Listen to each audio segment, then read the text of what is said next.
Today we are going to learn how to write the hiragana character ko. Ko is 2 strokes.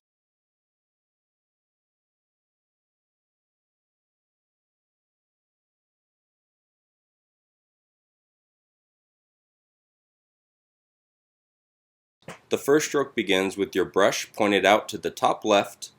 Bring your brush across to the right and turn your hand to the right as you exit the stroke by leaving a small point.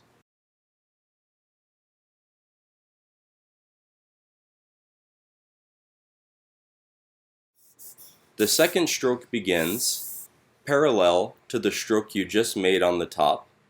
Bring your brush down and to the right, slightly applying more pressure until you finish the stroke parallel to the other side of the stroke at the top. Lift your brush to exit the stroke.